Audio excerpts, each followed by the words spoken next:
My name is Georgina Melone. I'm currently a designer with Hasbro Toys, Hasbro Entertainment we've become, and kind of got my start in Rhode Island. I grew up with 5 brothers and sisters, and my mom's head was always really, really busy.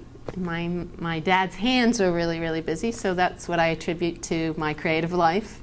Having both of those engaged and thinking through making is really important to me. And it kind of makes sense that I became a toy designer because I love playing with ideas, words, cardboard boxes, steak knives, you name it, dirt.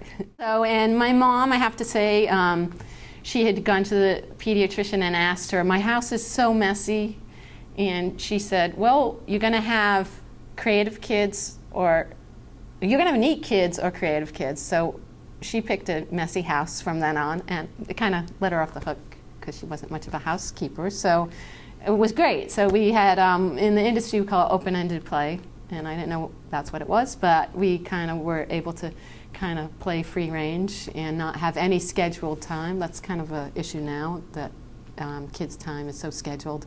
And play, I believe, is the most organic form of learning, so it's really important. So I get to do it for a living, which is amazing.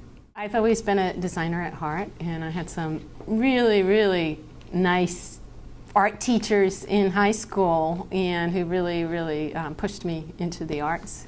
And I always have loved to tell story. So I ended up going to RISD, and I was an illustration major. Back then we all thought we were going to be like children's book illustrators working in watercolor. And I progressively started building things, making 3-dimensional puppets and telling stories in that way, which really is truly illustration. And my projects got more and more enormous. So by then, in my senior year, I had these giant puppets I was manipulating and inhaled a lot of contact cement to glue foam together. But needless to say, it kind of encouraged me to keep doing that. I had a job where it was the perfect job for me, except they sometimes forgot to pay me. So I heard Hasbro Toy Design was interviewing, had no concept that anyone made toys except for elves or something. So I said, you know, I'm going to interview.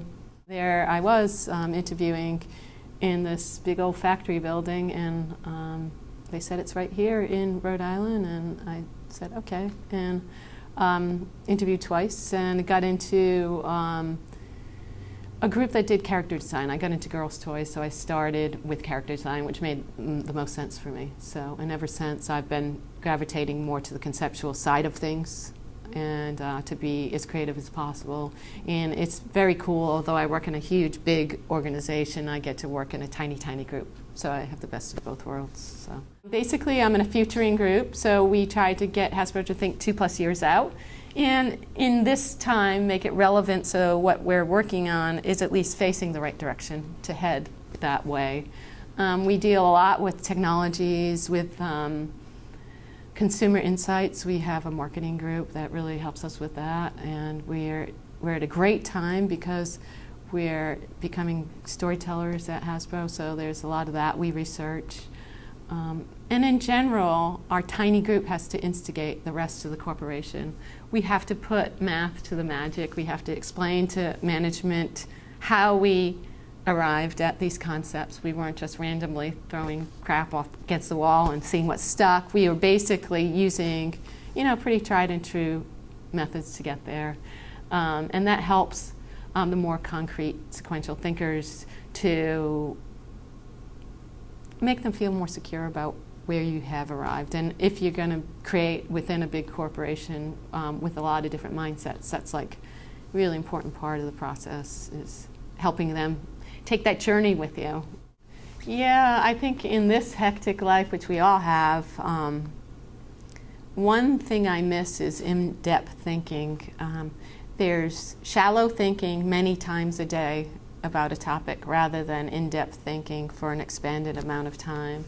I definitely unplug on weekends. I realize that I am creative through my garden or through cooking or through being with friends.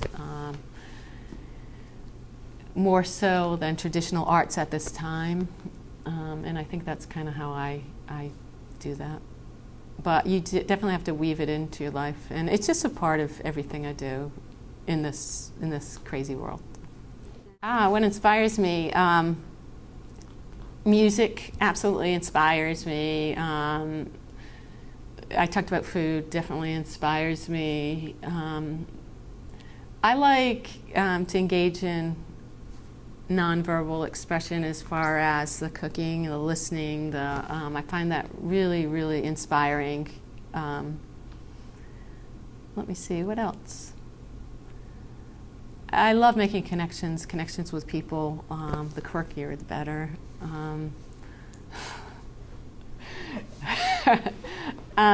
I think that's really inspirational for me, more so now, I think, in my older years, definitely. Just really, I just am very, very, very curious about everything. So whether it's art or music or pop culture, definitely super inspirational. And not only that, definitely children. You know, for my job, I've been privileged to be around a lot of children, and we have an on-site fun lab, and they absolutely inspire me because they don't know the rules, and as a futurist, I have to be savvy somewhat, but then go into it with a childlike perspective, or else you will not think of anything new because there's a million reasons why everything cannot be done. So you kind of adopt this deliberate, naive style, and they're very inspiring because kids have that fresher perspective. So, and the natural world definitely inspires me. I love kayaking, love being on the ocean. That's my favorite place in the world, and just observing the world around me. Big inspiration. I think I had pretty far-reaching goals, and I would aim toward them. Yeah, I think there was somewhat of there was an end goal, but a lot of play in between. So the path, I had no idea what the path was going to be, but I kind of felt as though, for the most part, I knew where I was going. Get busy, like don't sit and think about it. You know, just follow inklings. Don't be afraid to follow inklings that seem ridiculous. My mom used to say busy hands are happy hands, hands that can't go wrong. And to a certain extent, I think about the mind in that way too. So just be curious. Don't worry whether something is a great idea. That's the worst thing you can do. Just go with it. And just go with an inkling. For a student, I'd say go with a project. Tailor a project to make it fit your authentic self. Don't always think, you might not like this, but answer the teacher's assignment very literally. Just add that authentic self in there, because I think too often, you know, we're trying to please people with our art and with our projects, and I think a student's not going to find their authentic self that way. Like, I wanted to start this futuring group. That was a tangible achievement. So in those regards, you know, I figured out early on I wanted to go to RISD, accomplish that. So there were those tasks. I don't have as many of those now, so that's kind of interesting. But I think the way I got in there was very organic. And I just was fortunate to always follow where my energy path was, rather than doing something because I had to do it. So, and I think it was, like I said, through doing and playing. So making stuff and see where it led. So I would say yes. If I didn't have that ability, I don't know that I would have, the path would have been laid out as well for me. I would say that it really is a process, and it's an intuitive process, and